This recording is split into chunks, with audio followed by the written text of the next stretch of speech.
Okay.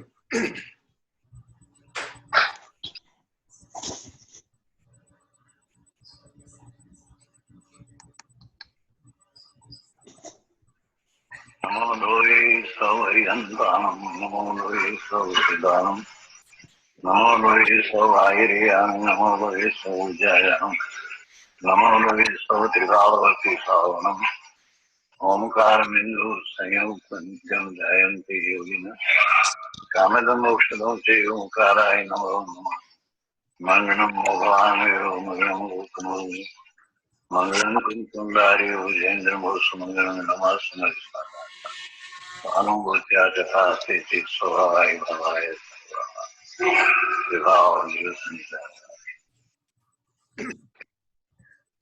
Okay, we'll start. Namo Lohi Savaryantam, Namo Lohi Savaridanam, Namo Lohi Savayiriyam.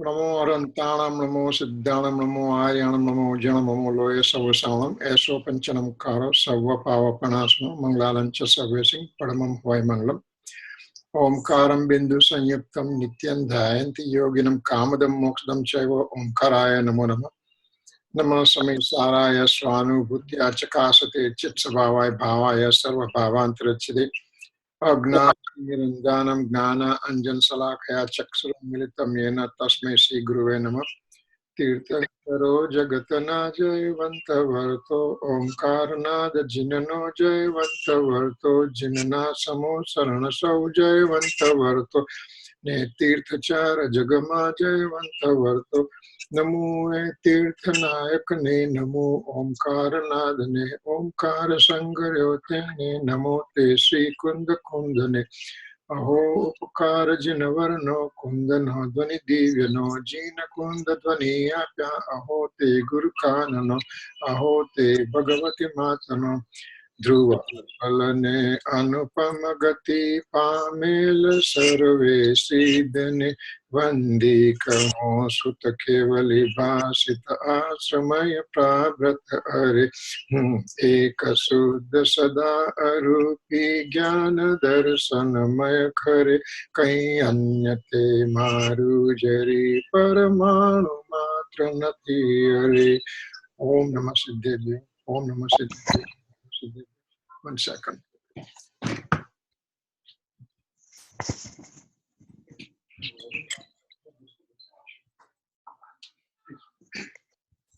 Can we please mute ourselves unless we have something to say? I'm sorry. No, yes, so here we are going to start second stanza on this New Year Day 2015. Happy New Year to everybody.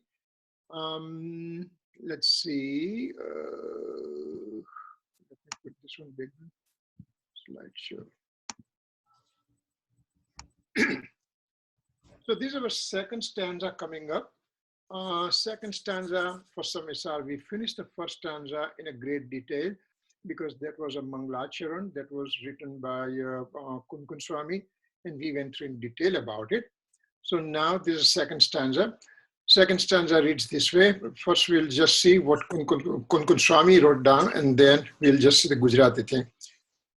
Jivo charita dansana didotaham sasamayam jana ogala kamma pades sadittancha tam jana parasamayam.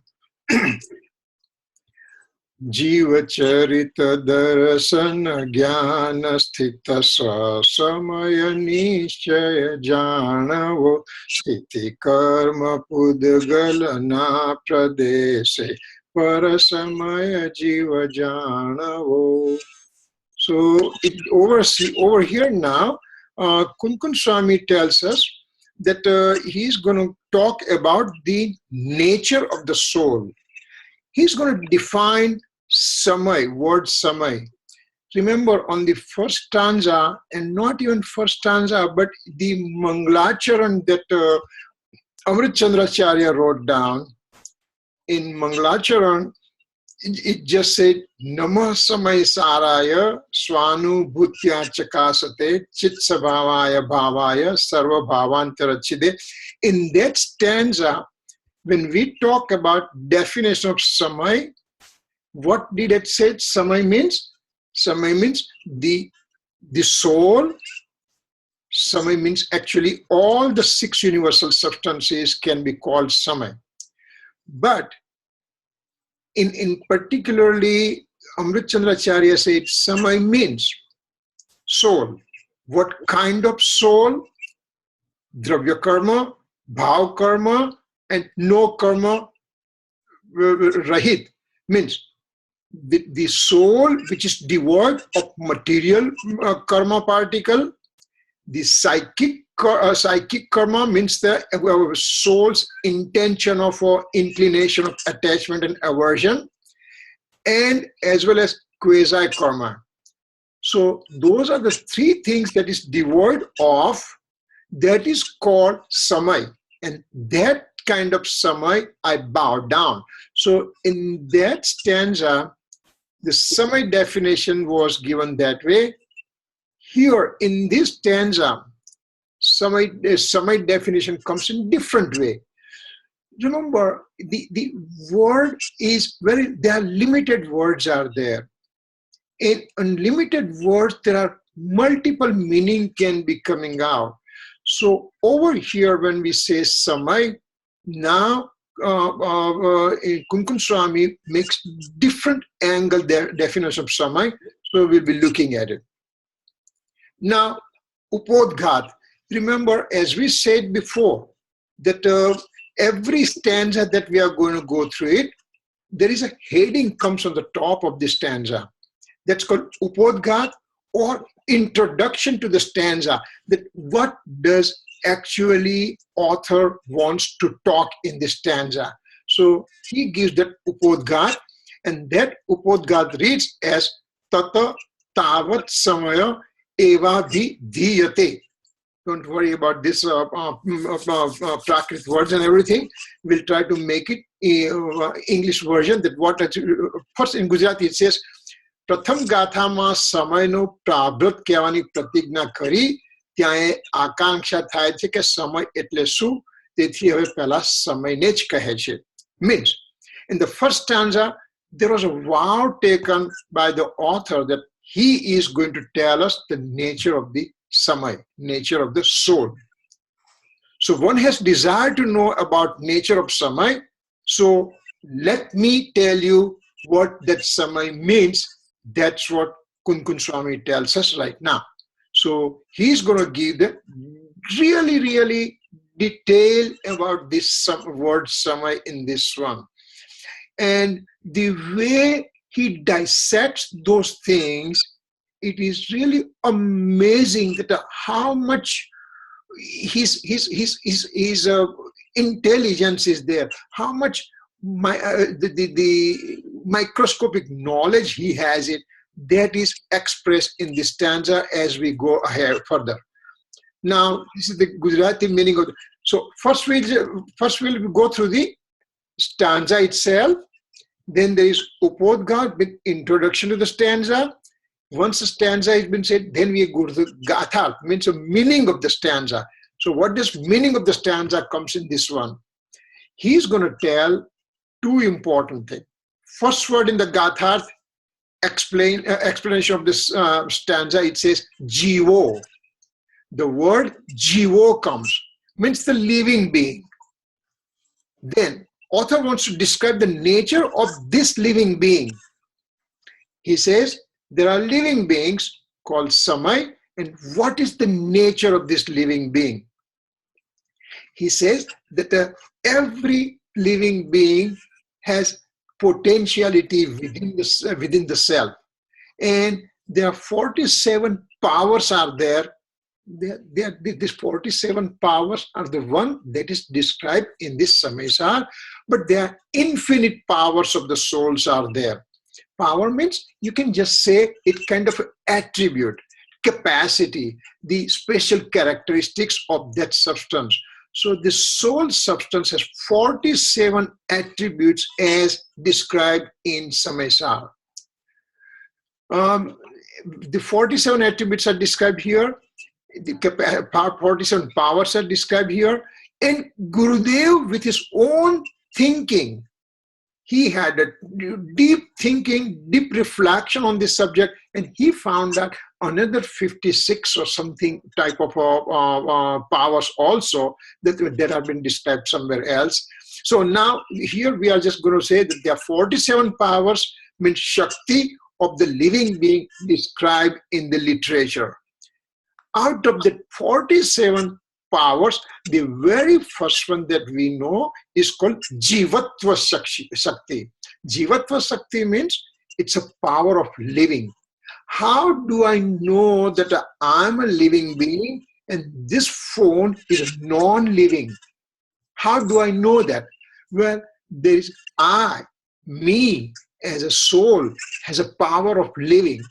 Because of a power of living capacity, because of power of living characteristics within me, I sustain myself since time infinite in the past and for the time immortal in the future I'll be doing, So these are the 47 powers that we'll be talking later on, but out of which Jivatva Shakti is a one that is being described here, because see over here, it says Jivo.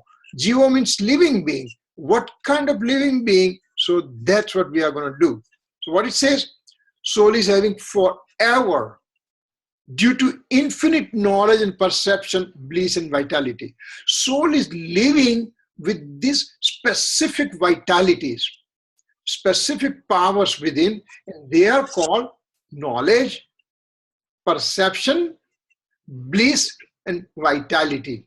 So these are the four important attributes are present in every living being.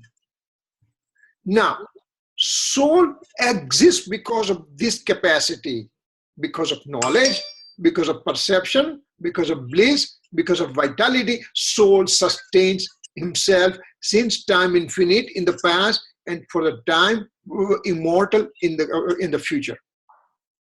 Now, soul also has association with the body, transmigratory soul.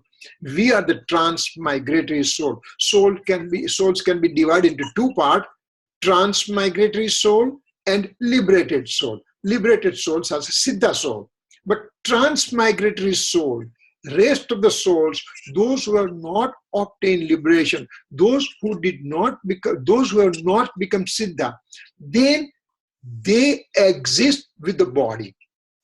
So, because there is association with the body, then there are also certain characteristics are seen, and over here, author reminds us, Kunkul Swami wants us to know that soul exists because of knowledge, perception, bliss, and vitality, but soul does not exist because of physical body.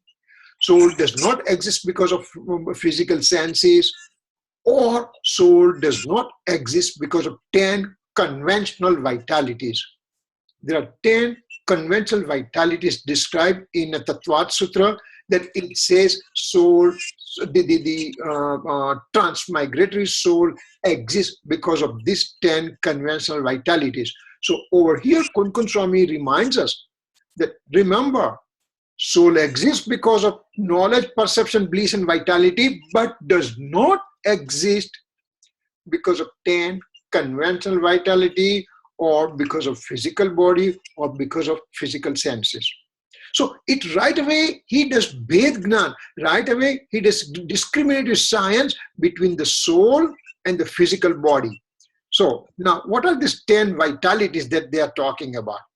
Vitalities means pran. When we read the Tattvat Sutra, it will just say, Jeev has 10 prans. Jeev has 10 vitalities. Now, what are these vitalities? They are conscious vitalities, means bhav pran. Remember, when we said this previously, that whenever we say something, we have to divide into bhav and dravya. Matter related thing is called dravya, and the intention related things are called bhav. I have rag and dvesh within me right now. When rag and dvesh occurring within me, means it's called bhav, rag, and dvesh. But at the same time, there is a fruition of material karma present, and that is called dravya, dravya, rag, dvesh. So bhav pran means, bhav means anything happening within myself, and dravya means associated material particles present as a secondary cause. Nimit karan, secondary cause. So instrumental cause. So bhav pran means things occurring within me. Dravya pran means associated, secondary, conventional, material particles present along with my attitude. So that is called dravya pran. So bhav pran, dravya pran. So what are the bhav pran I have it? What are the conscious vitalities I have it? That knowledge, perception, bliss, and vitality. So these are the things within me. It is occurring in my soul, and that's why it's a bhav. Now, at the same time, the physical vitality is essential to a given life to sustain. I am born as a human being, or I'm in the hell, or I'm in the heaven, or I'm in the subhuman. I have physical vitalities present present for essential to sustain that life, and that's called dravya pran. And those things are 10 in nature for us as a 5 sense human being. What are those things? 5 senses: touch, taste, smell, seeing, hearing.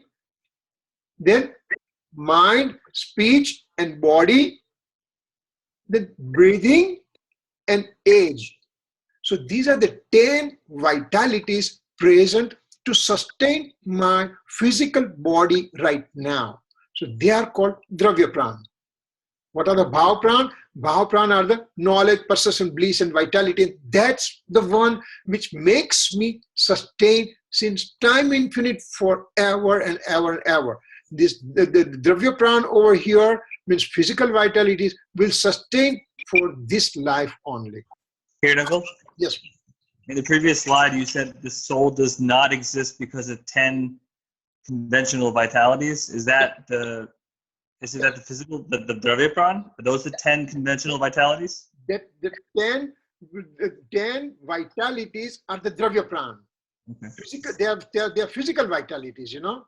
Let's go back to previous slide. Soul does not exist because of physical body, senses, and 10 conventional vitalities, because soul has its own existence, then matter is its own existence. Just because they are related to each other in the sense, because I'm the soul and I'm a human being, so I have physical body, I have 5 senses, but those are entirely separate from the soul. So here we are just saying, what are those two things separate? How they are separate? So bhav pran is the one which remains with me forever. I'm in Nigod, it is there. I will go to the Siddha Dasa, it will be there. I'll be in the 4 realms of existence in between. Those bhav pran will be there forever and ever because they're integral part of the soul structure. So, yes. Pran and virya, are they similar? No, pran and virya, you can say, virya basically is a different, virya is vitality. Virya is vitality in the sense, virya means it creates the mode in a soul. In the sense, the soul's capacity to create a mode is called vitality. That's called virya. So that is separate. So that's why we over here, we put it in the bhav pran. Knowledge, which is always there. Perception, which is knowledge and perception together, it's called chetan. Bliss means anand, and vitality means virya. Now, if we look at those 4 things over here, and if we talk about 4 ghati karma, 4 destructive karma, so knowledge obscuring karma and its knowledge are related to each other, means knowledge is there and my knowledge is small amount, and somebody has a large amount of knowledge, and third person has so much more knowledge, and fourth person can have avdhan who can do 500 avdhan at a time. So knowledge can blossom according to, or if I'm in Nigod, I have a teeny tiny knowledge, and at that time when my knowledge is teeny tiny knowledge, then at the same time their knowledge obscuring karma are abundant in nature in that soul. When the soul starts getting samyak darshan and knowledge starts getting purifying better and better, then knowledge obscuring karma becomes less and less and less. So knowledge is a bhav pran, and at the same time knowledge is with the bhav, means it is occurring in the soul, while knowledge obscuring karma are the matter, soul and matter. So knowledge. Perception means the perception obscuring karmas are there, darshanavaniya karmas are there. That's a perception related thing. Bliss means anand. Anand means when the charitra moniya karma are totally gone, the conduct of obstructing conduct obstructing karmas are totally gone, then the bliss occurs. Bliss is manifested within the soul. So bliss and the moniya karma are related that way, and vitality is a virya, and virya means that is a capacity to make the mode. The mode's generation is occurring because of soul's vitality capacity, and on the vitality capacity on the other side is a obstructing karmas are there. So those four types of ghati karmas are related over here, that when they are not there, or then these four things are manifested in a complete form. So that's, yes. You mentioned that you mentioned that Charitramo affects and obscures Sukh. But what I'd like to know is, why doesn't Darshan Mo do the same? With Darshan Mo and Charitra Mo, basically Darshan Mo and Charitra Mo, we have to take both together. So basically it will be kind of moniya karma. Let's put it that way. For example, let's say that we are sitting over here and we obtain samyak darshan right now, means darshan moniya karmas are they are not present right now, then that much amount of bliss is generated within me. So yes, we have to take charitra moniya and darshan moniya both together for bliss. You are right. Yes. Okay. So those are our bhav pran over here. And over here, that when physical vitalities we are talking about, physical vital essential life is called dravya pran, and these are the five senses. Remember, I can exist whether five senses are present or not. I can exist when mind is there or not. Speech is there or not, I can exist. Body is there or not. Now, for example, body is the, so Siddha Bhagwan does not have physical body. Siddha Bhagwan exists. Five senses. Now, Siddha Bhagwan doesn't have five senses, but still Siddha Bhagwan has a total knowledge of knowing the whole universe. Same way, mind and speech. Siddha Bhagwan doesn't have mind and speech, but still Siddha Bhagwan knows the whole universe and knows himself completely. So these physical vitalities may or may not present, but conscious vitalities are always present with the soul. When we come to conscious vitalities, when it's pure form, then Siddha Bhagwan has it.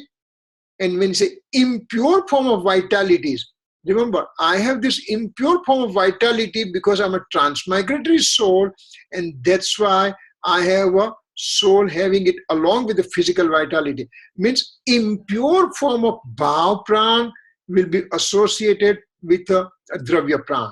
So me right now in a first gun sthanak, for example, then I have this all these four bhav prans are there, and at the same time I have all these 10 dravya prans are also present.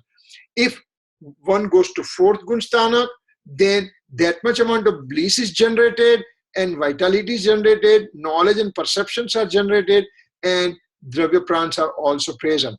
So as gun sthanak progresses, there is going to be purity of the conscious vitality, but till the 13 gun sthanak, the physical vitalities will remain present in a given transmigratory soul. So this is the chapter on vitality basically that we have covered, because what it says over here in the previous slide, the soul exists due to infinite knowledge, perception, bliss, and vitality, but does not exist because of physical body, senses, and 10 conventional vitality. Well, they are present in a transmigratory soul. Not necessarily that they have to present with the soul, because Siddha Bhagwan does not have those things, right? Okay. Having said that, now we talk about 47 powers that are in the first slide. It says over here, it says there are 47 powers, Shakti. What are those 47 powers? We'll just go through quick referencing. We are not going to talk much about it because it's a totally separate topics, but we'll just say there are Jivatva Shakti, Chitti Shakti, vision perception Shakti, knowledge capacity, infinite happiness capacity, creative power, supreme sovereignty, all pervasiveness, all kind of things are there. These are the 47 powers are there. There are 16 over here. Next slide has another 16, and then remaining 15 are there. So these are 47 powers. You know, Gurudev Kanji Swami, every day he had a Nityakram.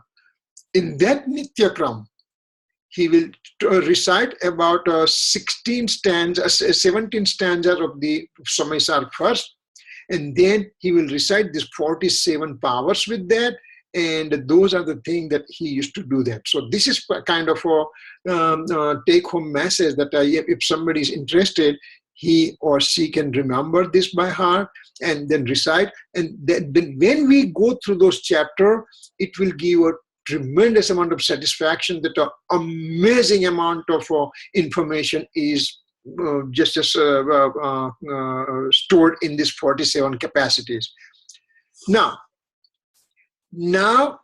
author says that when I'm talking Jivo, means living being, I'm going to describe those living being in two forms, Swasamay and Parsamay.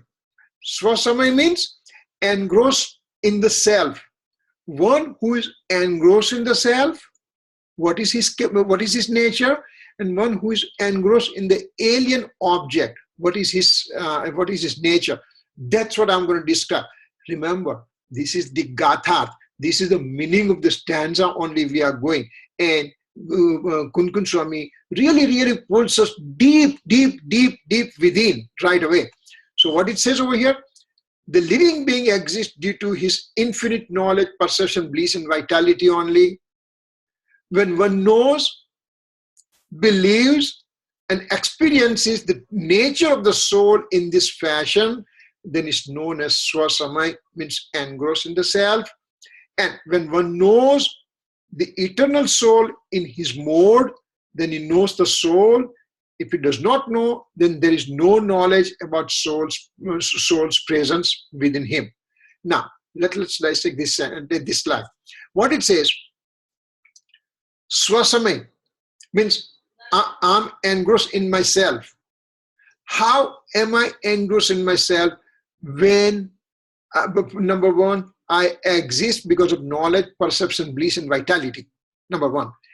Now, what it says was in the second bullet, it says, when one knows, Samyak Gnan, when one believes, Samyak Darshan, when one experiences, Samyak Charitra. Means, when there is Samyak Gnan, Samyak Darshan, Samyak Charitra, that means when I have my attention from the alien objects taken away and redirected to my true nature of the soul, my eternal pure nature of the soul, when I bring my attention there, at that time, I have the real knowledge of the soul, I believe in the soul, and then I experience the bliss coming from the soul.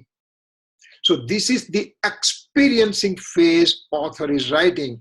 And for that moment, when I'm experiencing my true nature of the soul, that means it's called Samyak Darshan. The anubhuti, experiencing the engrossment into the self, that is called Samyak Darshan. So am I experiencing myself right now? Well, if I'm in the first Gunsthana, when my attention is drawn to the alien objects of the world, then I'm engrossed in the alien objects of the world's nature. When I'm redirecting that attention and I bring that belief to my true nature of the eternal soul, then I experience myself. So engrossment in the self is called Swasamay. So to know the Swasamay, one has to have, remember, activity, action occurs in the soul. Where now, let's say we are in the globe, the soul is over here, and we have entered in the soul. What are the nature of the soul inside? See, first thing I did a Ved Vignan, means a discriminatory science. I'm not this phone, I'm not this computer, I'm not my glasses, I'm not my shirt, all kind of things. I did the discriminatory science from there. Now, who am I? When I try to know who am I, then I'm entering into the soul. When I'm entering into the soul, it's a whole new world opens up. And the whole new world opens up. It shows that, hey, you know what? Me as a soul, I have a soul as a substance. There are infinite attributes present in the substance, and each attribute has a mode occurring every samay, every moment. Now, the soul as a substance is inert. Attributes in the substance, they are inert. Only the action is seen in the modes. So all the actions occurring in the soul are occurring in the mode. So this is the way that I have to find it out. So now what it says in the third bullet over here, when one knows, means how does it know?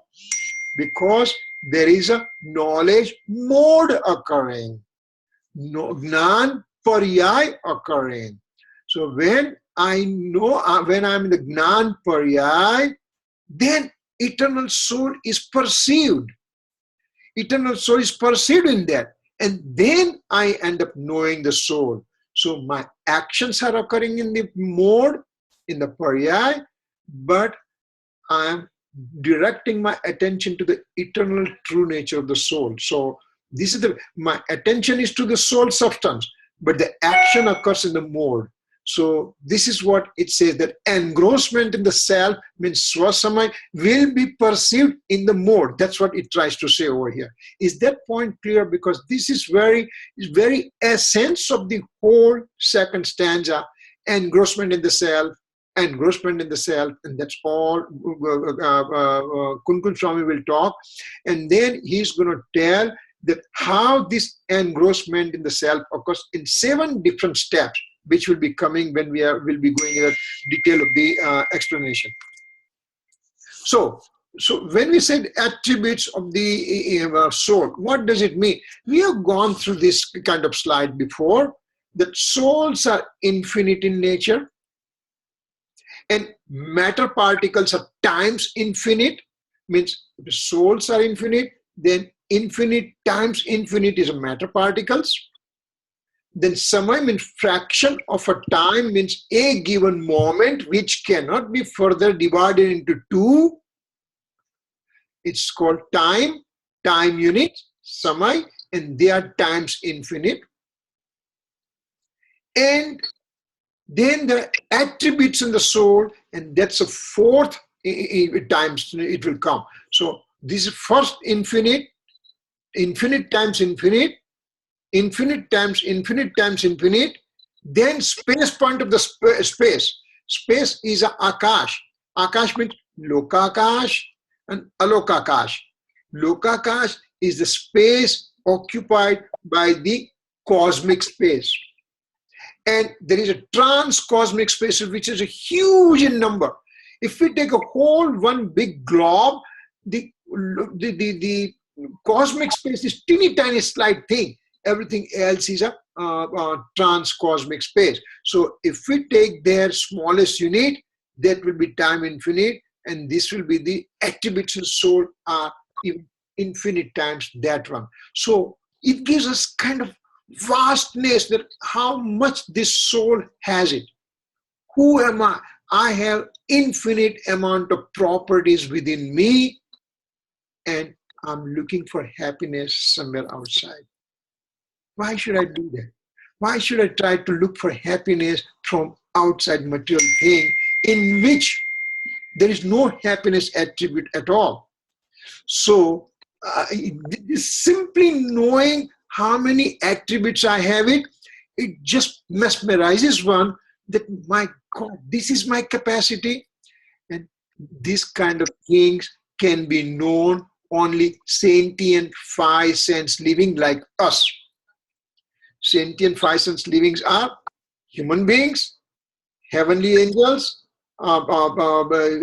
infernal soul, and subhuman also. So these are 4 types of living being. They have 5 sense sentience, and so they can think about it. If there is a dog, if you show the love, he's going to come and play with you. If you try to become angry, try to hit him, the dog becomes angry and will start barking too. So dog is also having a 5 sense, he's a 5 sense sentient being. So out of all this 5 sense sentient being, we as a human have a tremendous capacity to understand. So this is the most important part of the phase that we are passing through, in which we can understand, we can experience, and we can get Samyak Darshan that way. Of course, in all the 4 realms of existence, one can get Samyak Darshan, means experiencing of the soul. But it is easier, much easier in the human being. Yes, when a soul is in the 7th heaven, in a hell, in the midst of the extreme amount of misery, that soul also has capacity to obtain Samyak Darshan. Heavenly angels also has capacity to obtain Samyak Darshan. Subhumans, that we know the story from Mahavir Swami Bhagwan, that when he was as a lion, he just killed the deer and he's eating the meat. There's a blood coming out from the mouth and everything. And at that time, two Muniraj came and gave discourses to this lion, and lion obtained Samyak Darshan. So all 4 gati one can get Samyak Darshan, but easiest is in a human being. So this is most important life we have it, that we should try to understand who am I. Having said all these things, as such there are infinite attributes present in the soul, but mainly knowledge, faith, and conduct are called the pathway to liberation. Samyak Darshan Gnan Charitrani hi Moksha Margaha. There is a very first sutra of the first chapter of Tattvat Sutra, and Tattvat Sutra is considered as the, quote, lack of better words, you can say Bible of Jainism. Well, I don't want to say Bible. I'll just say this is the most important scripture for us Jains. And the very first sentence in that one just says that knowledge, faith, and conduct unity is called pathway to liberation. So out of those infinite attributes, I don't have to worry and know all the infinite attributes. When I'm in a dark room, I can't see anything. It's a pitch dark is there. I try to look something. I don't have to worry about it. I have to look for the matchstick to light it up, and that whole darkness will disappear. When I experience, purify my soul, experience my soul, direct my attention to my true nature of the eternal soul substance, then knowledge, faith, and conduct attributes in the unity are produced, And that's a pathway to liberation. So here right away contradiction comes, that I want to do religious activity. I want to go to temple. I want to do samaik. I want to do pratikaman. I want to do donation. I want to give charity. I want to do all kind of good activities.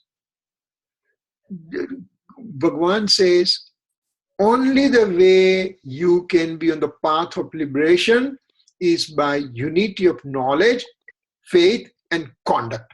That's it. Yes, the associated things are there. That, while you are doing auspicious thought process, it will calm down your mind, it will calm down your reflective thought process, and it will give you a chance to go within. But it is not important to have those things. Important thing is to understand, have a faith, and gets engrossed within, and that's a path to liberation. That's what he's trying to say over here. Now, in one Samved, there is one mode of an attribute, right? That we know about it. We already talked about that part. The infinite part of this mode, known as indivisible corresponding sections, called avibhav pratiched. This is a new word we are throwing over here. It's a very, very important word. Avibhav pratiched means, remember, this is one mode right now occurring. Let's take 10 samay, 10 moments, 10 samay. Number 1, 2, 3, 4, 5, 6, 7, 8, 9, 10. And on the fifth samay, there is a mode. And I take that mode. It's an indivisible mode. You cannot divide. But if I go within that mode for whatever reason, if I go, this is a theoretical thing. If I go within that mode, what do I see?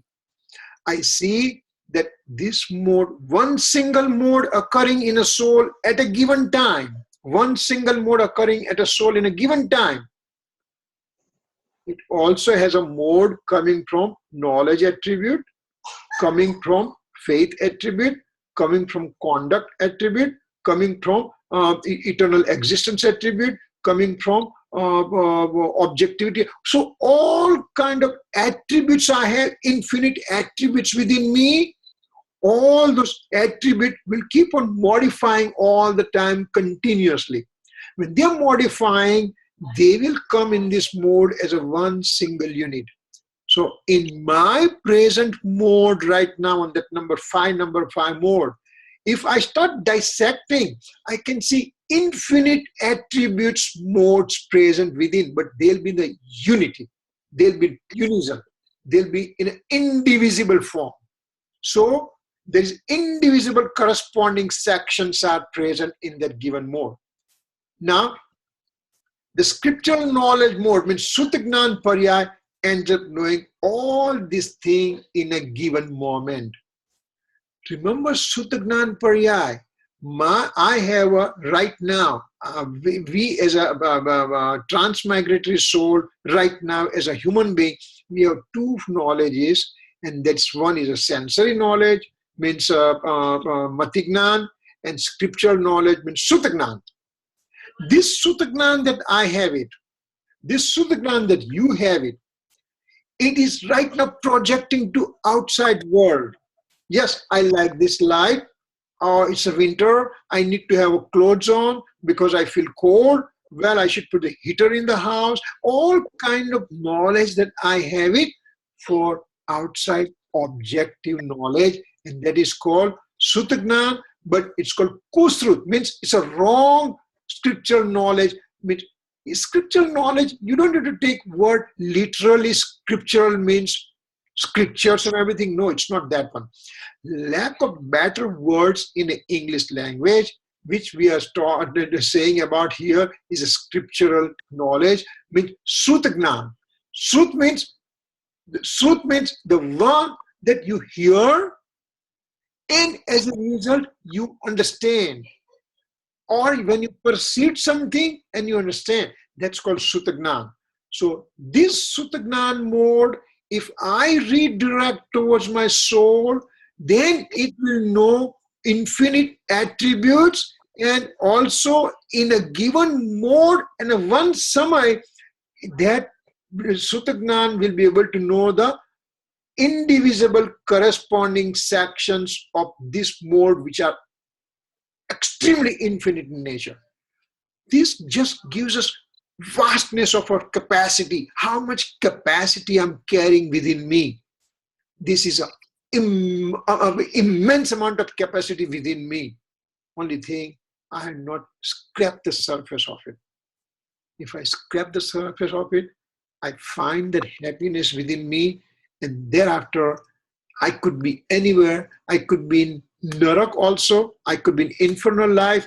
I'll be the happiest person because bliss will come from within me. So these are the things that we have to keep on our mind, that what is my capacity? Now, nature of the soul and karma, which we have talked before again, we'll just say soul has infinite attribute. Some are capacity to be in the impure form in the mode. Some are always in the pure form. Remember, infinite attributes are there present within me. Out of those infinite attributes, some modes, some attributes are always pure in nature. Right now with me, we all have pure attributes, some. And some attributes are in the impure form. Now, for example, I'm the living being. Do I have eternal existence attribute within me? Yes, Astitva Gun, I have it. Because of Astitva Gun, I exist myself. Even I'm in Nigod, I'm existing. Even I'm in Siddha Bhagwan, I'm existing. So, eternal existence attribute is always in the pure form within any living being. Same way, Vastutva Gun, Astitva Gun, Vastutva Gun, Dravyatva Gun, Prameyatva Gun, Aguru Lagutva Gun. All those attributes within me are pure forever. At the same time, transmigratory soul, us, we also attribute which are having its mode in the impure form. Remember, attributes of pure by nature in all the living being, but the modes coming from that attribute, some modes are always pure and some mode from certain attribute can possibly be in the impure form. So, I have knowledge attribute, and my knowledge mode could be in the ignorance form, Agnan. I have a faith attribute, but I could be in the wrong faith state or right faith state. I have a conduct attribute.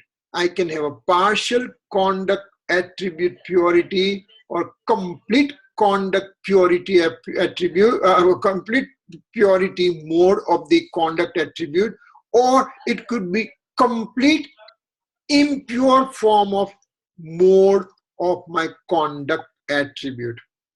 So, Gnan, Darshan, Charitra, and those are the one can have an impure mode or pure mode. Okay.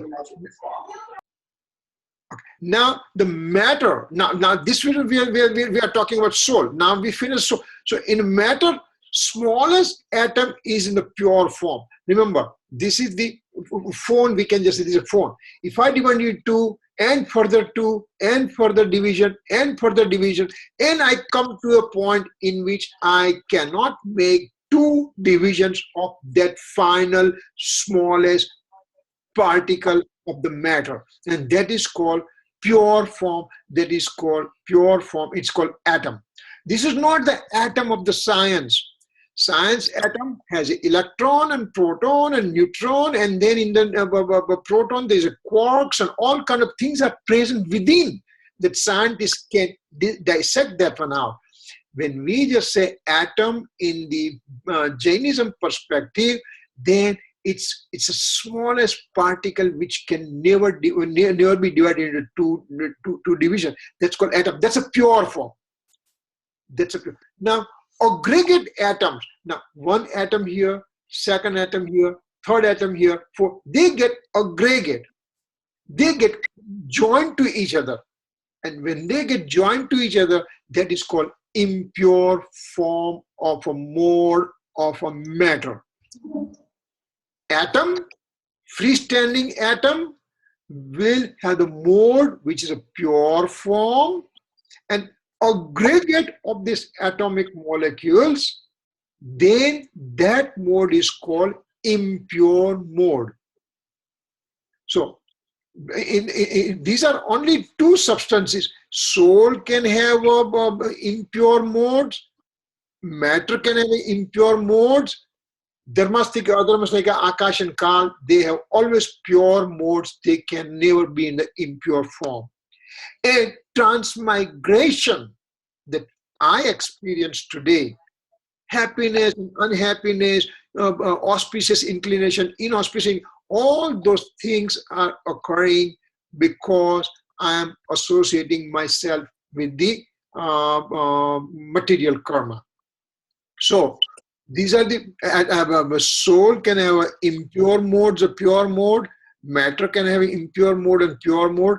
In this aggregate form of matter, some attributes are having impure modes and others are always in pure form. Same thing in the soul, that some have impure mode, some have pure mode. Same way in the aggregate of the matter also, some can have an impure mode, some can have pure mode. This is just giving the nature of soul and karma to us. Then because why Kunkun Swami is really dragging us in so minute detail? Because he wants to explain to us what is parsamay, what is the engrossment in the absorption in a non-self entity. Parsamay means karma particles are non-living, we know that part. Soul brings his attention to this karma particle. Remember, karma particles within me are always giving fruition every samay. So when there's a fruition of that karma particle is there, and I'm showing my attention to that karma particle fruition, then the soul is in an altered form. Remember, Samyak Dashti Jeev, 4th Gunsthanak, 5th Gunsthanak, 6th Gunsthanak. These are the purity, increase in the purity of the living being, purity of the soul. And they also have fruition of the karma, but that Samyak Dasha Jeev avoids his attention from the fruition of karma and he remains engrossed in the self. Transmigrator soul like me brings attention to this fruition of the material karma, and that's why I become in the altered state.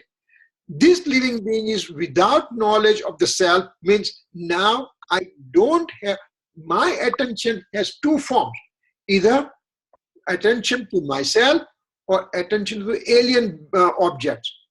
Attention to myself, attention to the alien object. Only two things I can do, out of which when I'm projecting myself to the alien objects, that means now I am away from my true nature of the soul, and that's why I don't have knowledge of myself.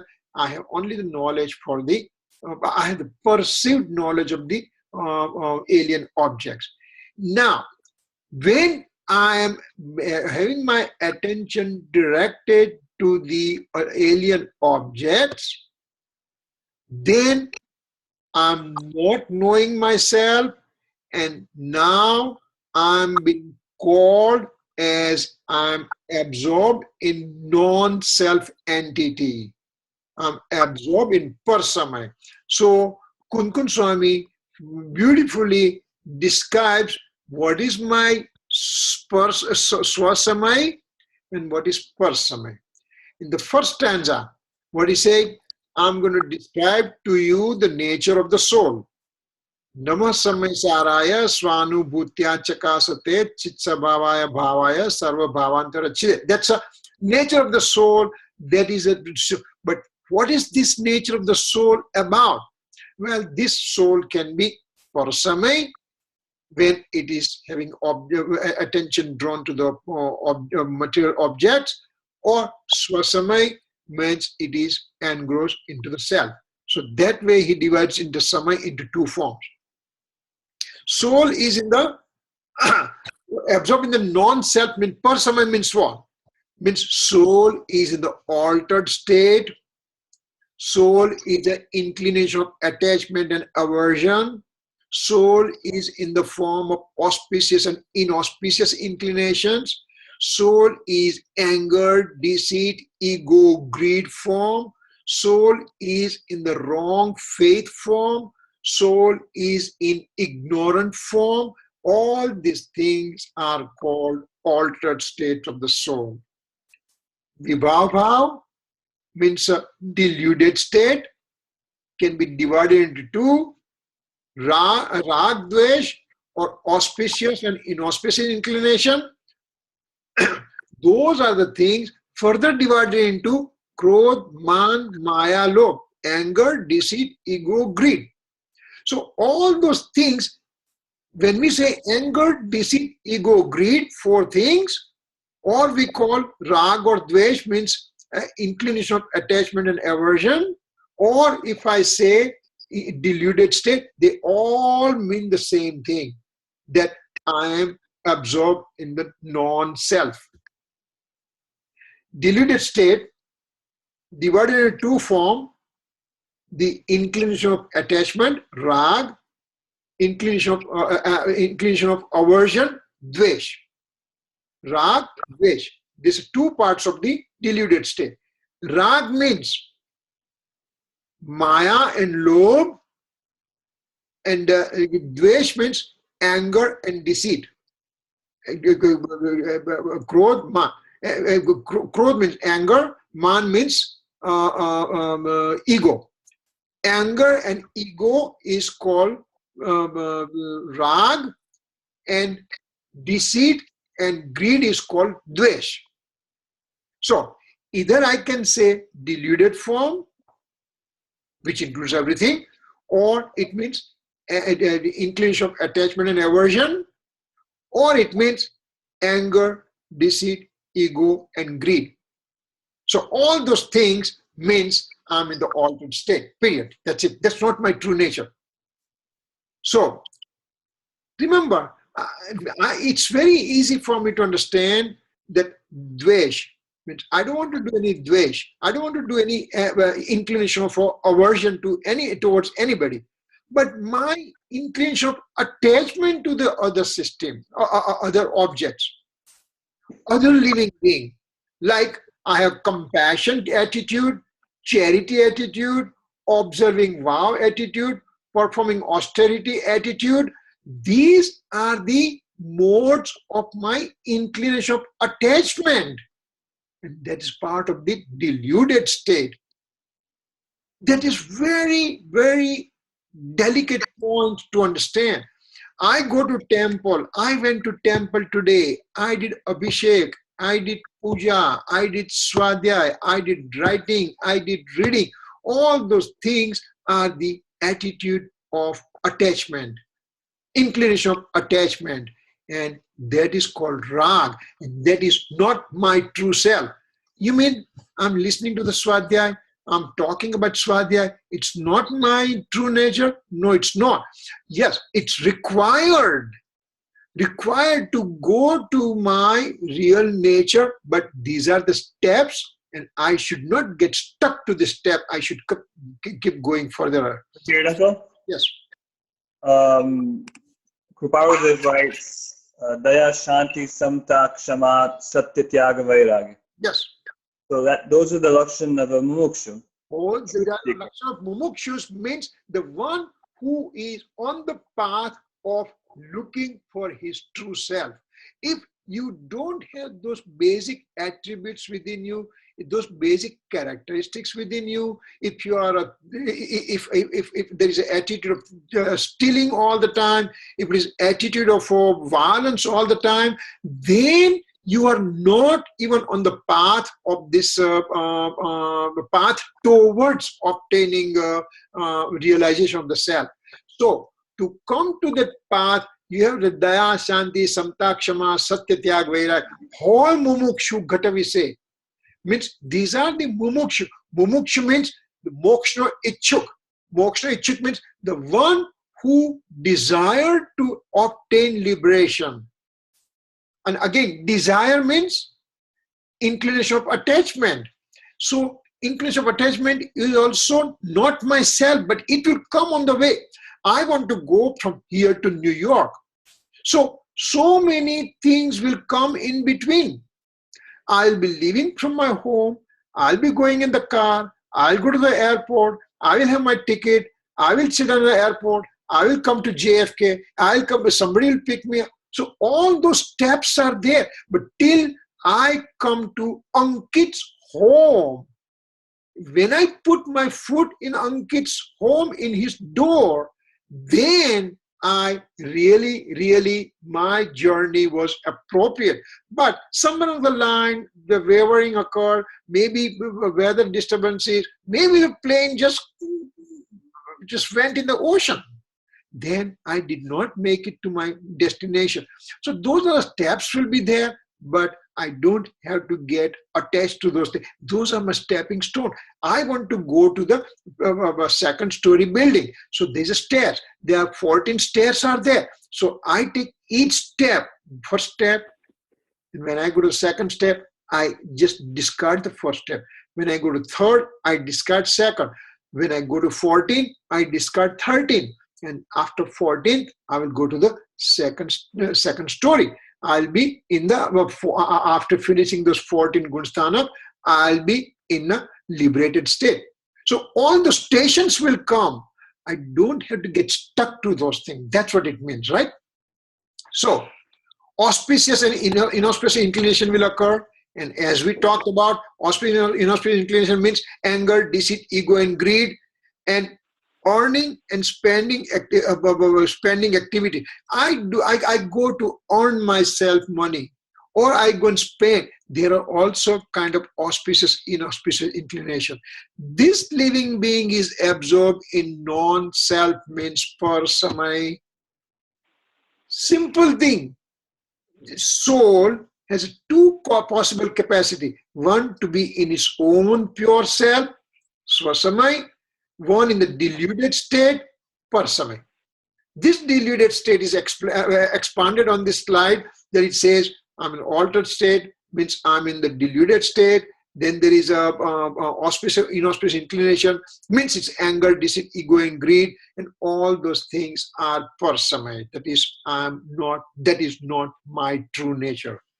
So those are the things.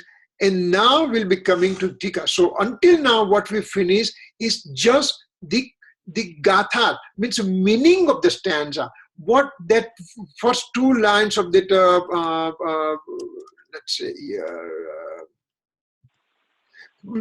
this Jiva Charita Darsana Gnan Sthit Swasamay Nishcha Jano Sthiti Karma Pudgalna Pradeshe Parasamay Jiv Jano.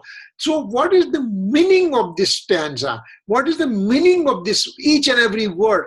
Jivo Charita Dansanana Ditto Taham Sasamayam Jan Pogal Kamma Pade Sadithancha Tam Jana Parasamayam. So what does that two line actually mean? The meaning of the word, each word that we dissected. Jivo means the living being. What kind of living being?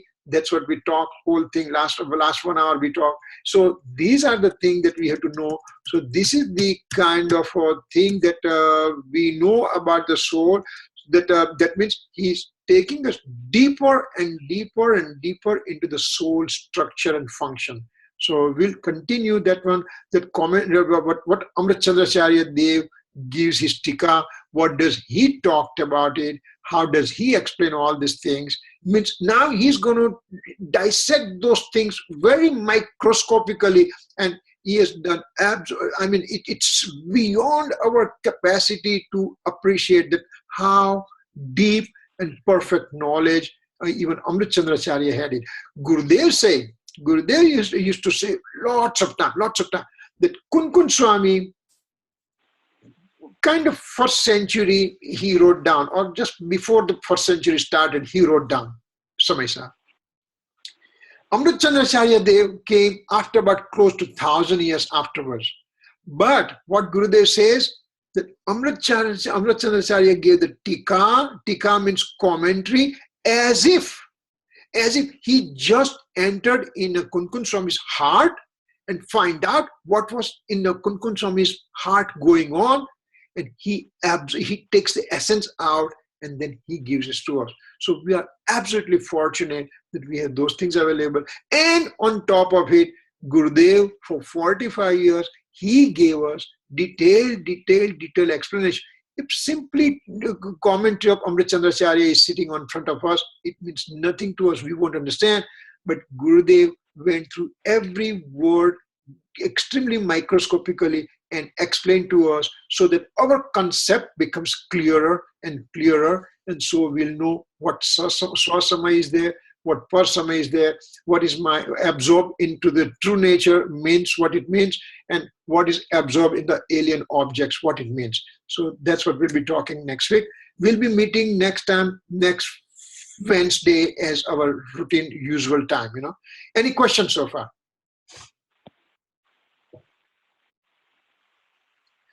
Remember, when we talked about it over here, in Samisa, there are no stories, no nothing. It's a core principles that has been explained. So, if we don't understand at first sight, we try to go through it again and again and again, and it will make us understand. If the question comes, let's try to answer the question and try to clear our doubts, because these are the foundation blocks that we are passing through. And those are the foundation blocks will make our Samaisar building unbreakable.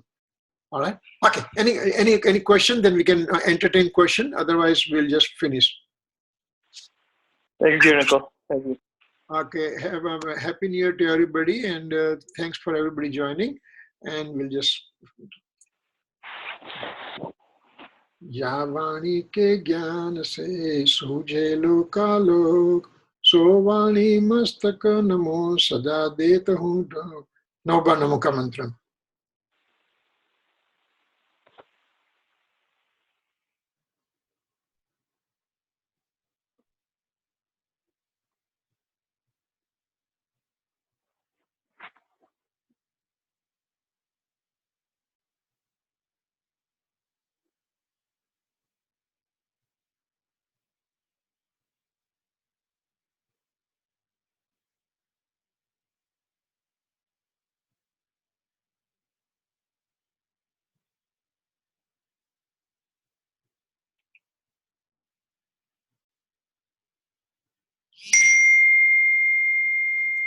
Namo Orientam. Thank you, everybody. Good night, and we'll see you next week. Thank you, Uncle. Jai Jana. Jai Jai.